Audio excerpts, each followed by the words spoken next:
I'm Sam Roberts of the New York Times, and welcome to the New York Times Close-Up. This week, I'll speak with New York Times guest essayist and author Nicole Gelinas about her new book, Movement, New York's Long War to Take Back Its Streets from the Car. But first, as a leading Metro reporter covering City Hall for the New York Times, Jeffrey Mays has been providing us with in-depth coverage of Mayor Adams's political and legal challenges, how they're affecting the business of local government and the government itself. Jeff, welcome and thanks for joining us. The mayor is under indictment. The mayor has been denied public matching funds. How is he going to get renominated this June? Well, look, I think you cannot count the mayor out just yet. He already has a few $1 million in the bank. Now that he's been denied public matching funds, that frees him up to go and raise other monies, and the limit will be larger. So I think that, combined with the fact that you have a field of candidates that aren't necessarily that widely known. There's no one candidate who people have said, you know, this is the guy, this is the person that can beat Mayor Adams. So I think it's still too early to say what will happen. His trial is scheduled for April. He seems to be angling for a pardon from President Trump. So it's just, we don't know yet what's going to happen. In the next few months, there will be a whole lot of political machinations that will affect whether he has a good shot at re-election. As you say, a lot of candidates running against him who could split the opposition, and as yet, with all due respect to the rivals, no one has emerged. And, you know, we've said a number of times on this program, you can't beat someone with no one. What about Andrew Cuomo coming in? What about someone else coming in who we're unaware of at this point? Is there anyone waiting in the wings who might be that someone? Well, I think Governor Cuomo is an interesting prospect. There is a lot, but like Mayor Adams, there's a movement too to say we don't want him as well. He's had some past ethical issues, but certainly in terms of name recognition, certainly in terms of having a record, you know, he can point to things he's done in government, rebuilding LaGuardia Airport, you know, building a couple of bridges. He can say, look, New York City needs leadership and guidance at this time. I've done that on the state level. I can do that now. Even if you don't like me. Even if you don't like me, I can get the streets clean. I know how to work with the MTA.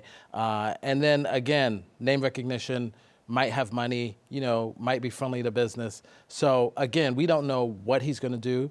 He's sending signals that he potentially could run. I know a few people who think that he will run, but I think we'll find out probably early next year, January and February, on whether he will be a candidate or not. Jeffrey, if I was not inclined to vote for Mayor Adams again, would I really care if he was acquitted in his trial or if Trump pardoned him? How much would that influence my feelings toward the mayor? Yeah, I think the mayor right now is suffering from record low poll numbers. So there are a large group of people that are not happy with his leadership before the indictments. And the indictments probably only suppress those numbers even more. So I think if you're a voter in New York City, you're concerned about certain issues. You're concerned about the streets being clean. You're concerned about safety. The question is, can Mayor Adams make the case that he has made improvements in those areas?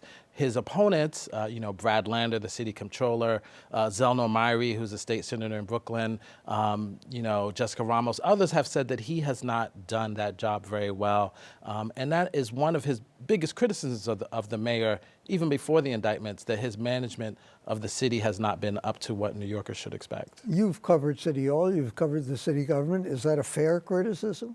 I think being mayor of New York City is one of the most difficult jobs that you can have. You know, not only do you have to do the politics, but people expect the trash to be picked up, the streets to be clean. They want their schools to be working. Mayor Adams had to deal with this huge influx of migrants into the city. And the after effects of COVID as well. Right. And so I think that what the poll numbers show is that people have concerns about how he has handled the city. And there's a thought from many people that no, he did not do a good job. The mayor recently passed what probably will be his signature achievement, which is a zoning amendment, which will help create 80,000 units of housing in the city. So he's been trumpeting that idea. He's created this housing crime, certain crimes like murder are down. So I think the mayor has achievements and will make that case to voters. Whether that stands up is, up to the voters, still remains to be seen. And the housing initiative was saying, in effect, to progressives, put up or shut up. You want more affordable housing. You don't want density. There's no way to have both. There's no way to reconcile those unless you approve this housing plan. And pretty much it was approved the way he wanted it to be. Absolutely. He has gone through a lot of house cleaning. I have two questions about that. Has he gotten rid of most of his cronies? And was the house cleaning ordered or orchestrated by Governor Hochul? Well, I think the governor certainly put pressure on Mayor Adams after the indictments, after people's phones were seized, after it became clear that several members of his administration were under investigation, put pressure on him to have those people leave. And we've seen all those people leave. This week, the last person, I would say, the most significant person maybe, Ingrid Lewis-Martin, who is his chief advisor, not only that, his chief political strategist for 40 years now. She resigned ahead of her being indicted for bribery. Allegedly, she took a $100,000 loan for her son in exchange for doing some favors for two businessmen with the buildings department. So her departure really marks the last of that group of people that Governor Hochul might have been concerned about. And some points for Mayor Adams, I would imagine, for naming Jessica Tisch as the police commissioner. I think a lot of people were happy with that. She has a record, sanitation commissioner, helping. This is one of the mayor's other signature accomplishment is moving towards taking trash off of black bags and putting them into bins, which would help with rats. So she has a record of sort of being able to move and shake, and it still remains early how she's going to run the department. The big question is, will Mayor Adams give her the control that she needs to make improvements? That was an issue with his first police commissioner, that she did not have the control she wanted, and that was one of the reasons she left. Why is the governor shoring up the mayor so much? I think the governor, in many ways, relies on the mayor for his base in the city. The mayor has a base of supporters in the city, Black, Latino voters, people out in Queens, Staten Island, so very similar bases. And then I think she has to be careful, I think there's an element of racial politics here. She doesn't want to be seen to be removing the second Black mayor of New York City. So she's proceeded very cautiously and in fact, giving him an opportunity to clean up his administration. And the mayor really complied with that. All of the people in question, those are several people, are no longer in the administration. Now, what happens if he's pardoned or, that remains to be seen, how the governor will respond to those. And Jeffrey, as you pointed out, she may have some competition herself in seeking re-election. Yeah, she's been sort of under attack recently. Congressman Lawler, Richie Torres have both questioned her. And even inside her own administration, I recently wrote a story about Lieutenant Governor Antonio Delgado, who's been taking a lot of moves, moving on his own to create his own PAC and to help Congress people get reelected. A lot of people see that as the Lieutenant Governor signaling that he could potentially challenge her in 2026. Another charter revision commission announced by the mayor. Are we going to have one every year to preempt the city council from doing anything? Well, there's a legislation pending that would make changes to the way the Charter Commission is being used. A lot of people think even the second Charter Commission is an effort by the mayor to block a movement by the city council speaker to create a Charter Commission. Sounds plausible. Yeah, and so I think the concern is whether, both people, should the city council, should the mayor be able to bring questions before the people. These state legislators believe so. That legislation is going to be taken up when the session begins in January. And Jeffrey, you wrote a couple of months ago about the city creating a commission to study the possibility of reparations. Where's that going? I think the commission is working. I think that is going to be a particularly interesting question. They had these ballot proposals recently, and all of them passed except one that was dedicated to minority business enterprises. So I wonder, given with what's happening with nationally with the Trump administration, I wonder what the mood is in the city for dealing with these thorny, difficult issues of racial reconciliation. When the mayor ran the first time, big business was pretty much supporting him. What about now? I think they have backed off a bit. They are a little concerned. They still have not abandoned him. I think, when I wrote that story, the attitude was, let's wait and see what happens. There were some concerns about whether the charges were serious enough, but he has been a friend to big business.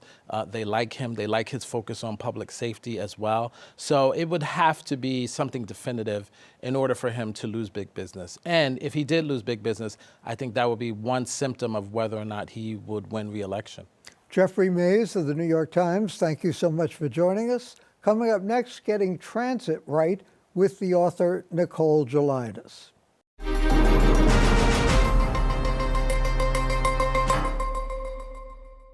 Manhattan Institute senior fellow and Times Opinion contributor Nicole Gelinas has a new book, one that takes a look at the transformation of America's greatest city from pedestrian and transit paradise to car-centric city, a city of gridlock.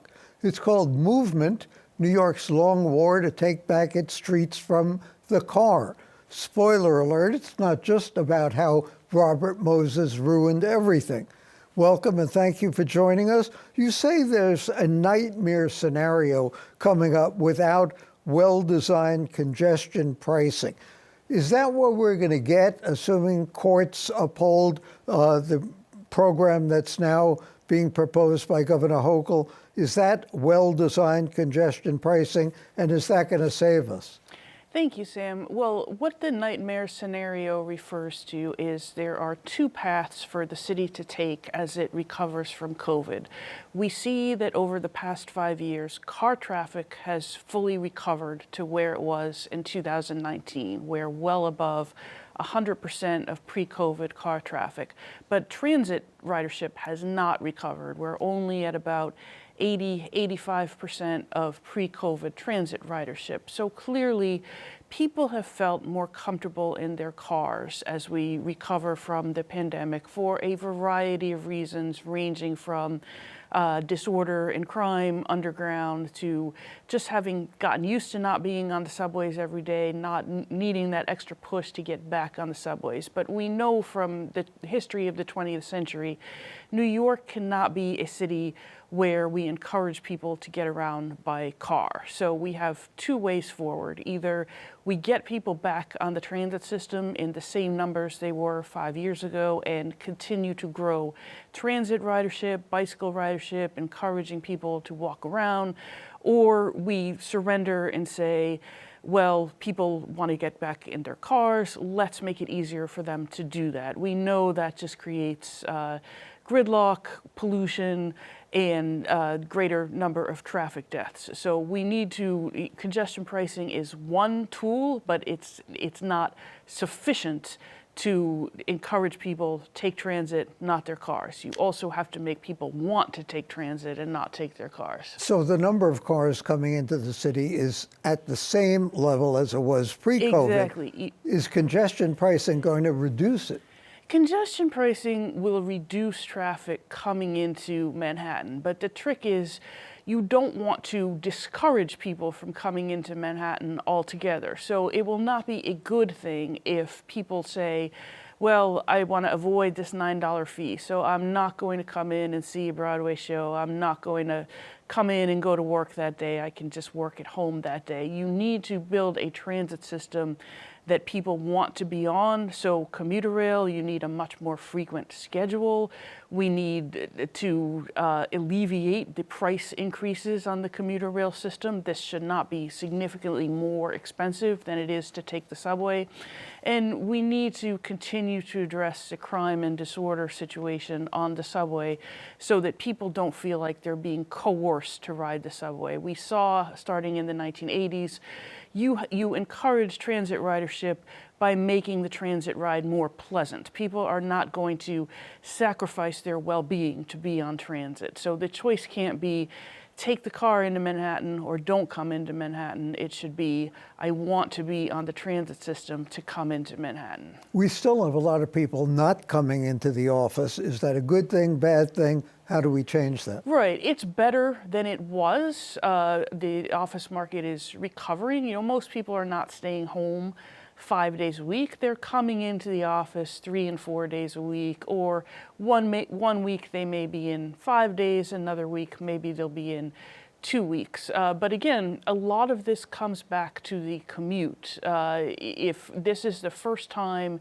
in history where people have had a choice that after some point of pain, they don't need to be in Manhattan. As we saw in 1966 transit strike, 1980 transit strike, people did everything possible to come into Manhattan. That was not the case during COVID. So this is the first time where we have to make the transit system into more of an amenity than just a functional utility. And that's something that New York has had a hard time doing. We tend to approach this as we have a captive audience, they have no choice, and increasingly they do have a choice. Nicole, how do we do that? How do we make mass transit more attractive, and how do we get the funds to be able to do that on a sustained basis?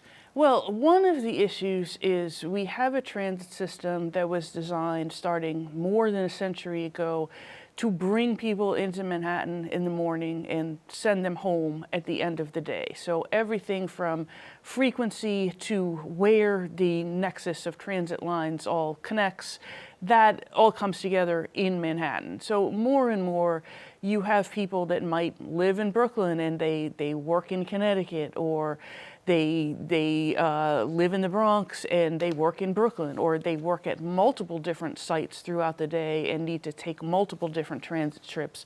So building a transit network that is not entirely focused on Manhattan is pretty important. You do that through, in the short term, you do it through much better busway connections and the commuter rail system. We have this idea that the commuter rail system is for wealthier people. We should charge a premium price. These schedules are not as frequent as the subways and buses.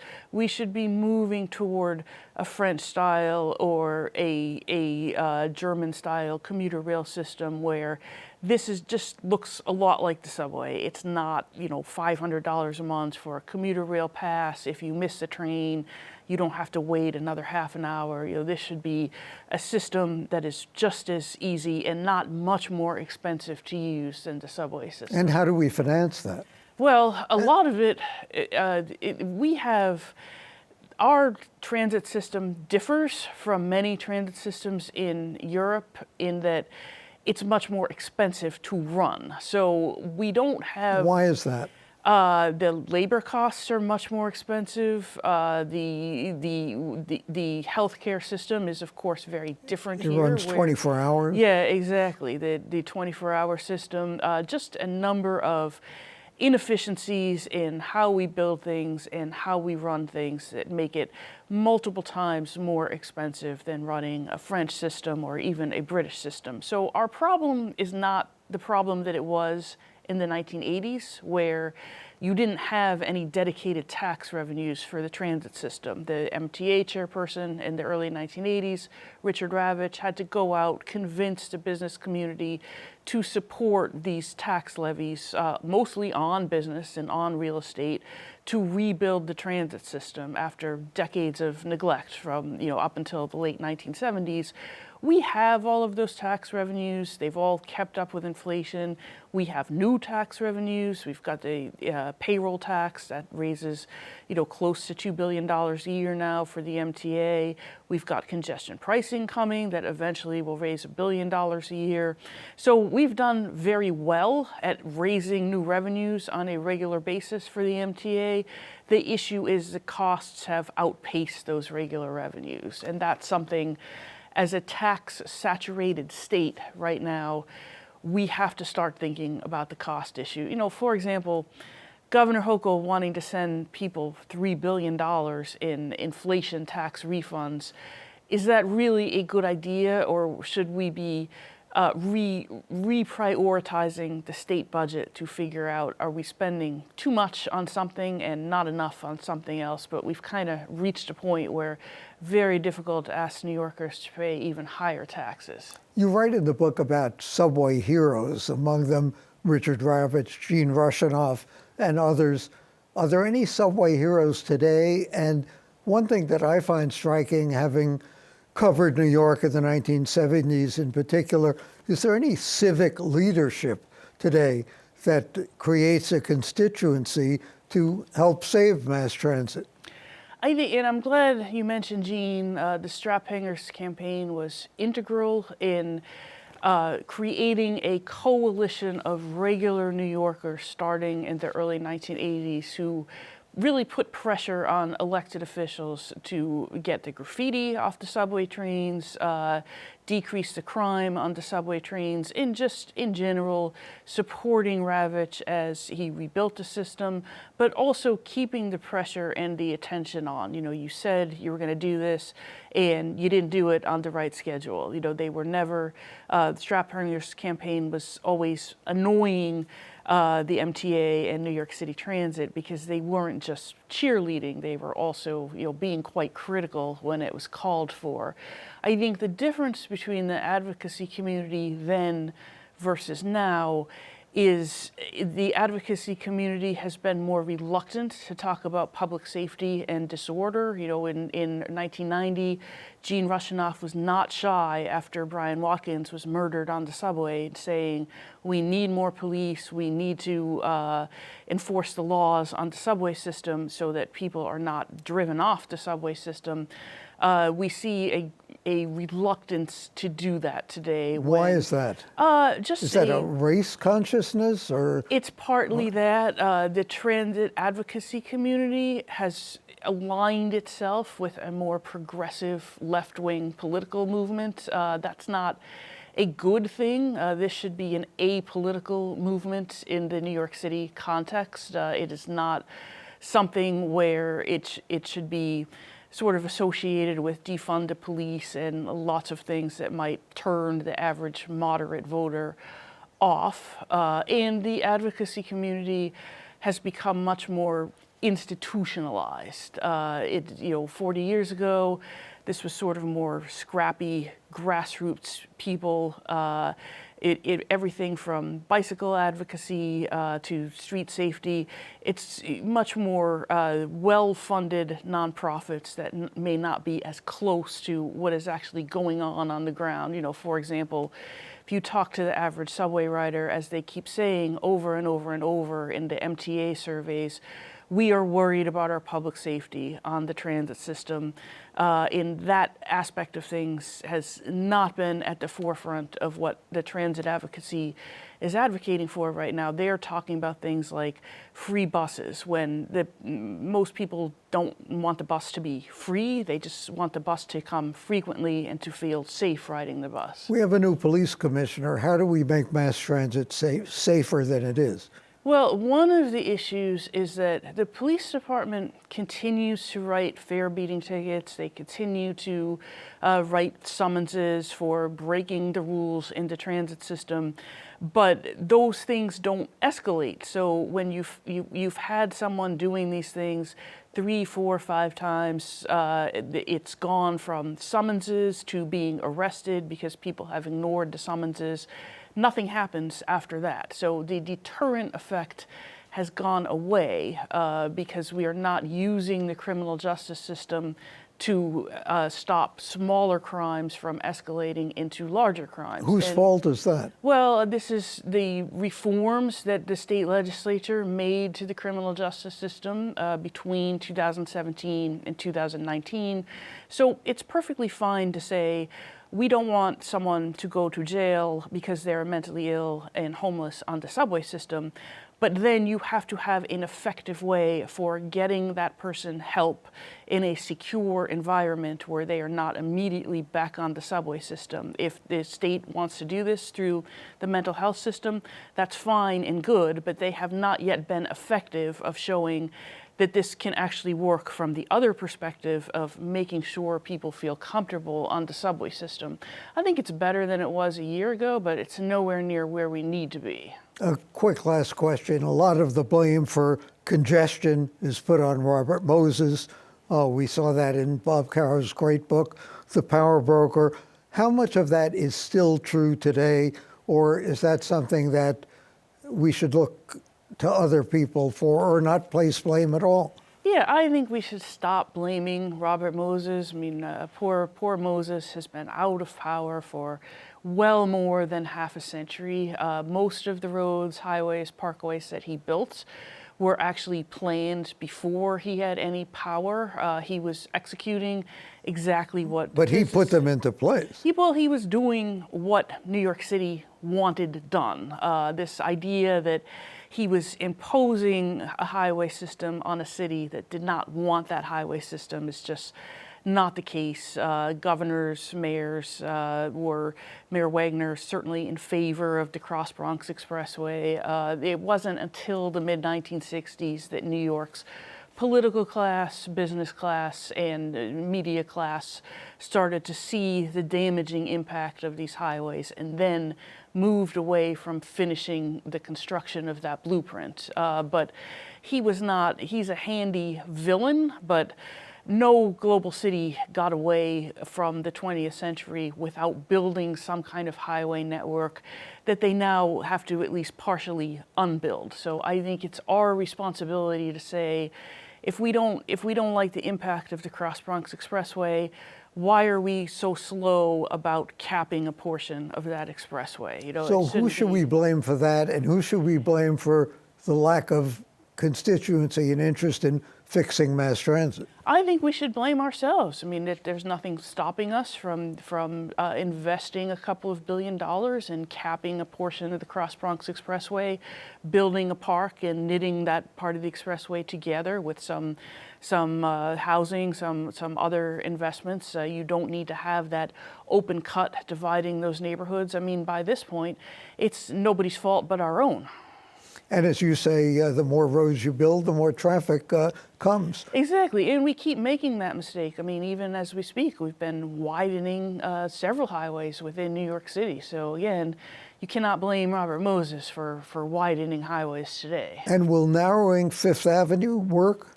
Yes, it will work. I think the Fifth Avenue redesign project is a good project, but here's something that's not very complicated to do, and the Adams administration is not even going to start doing it until 2028, 2029.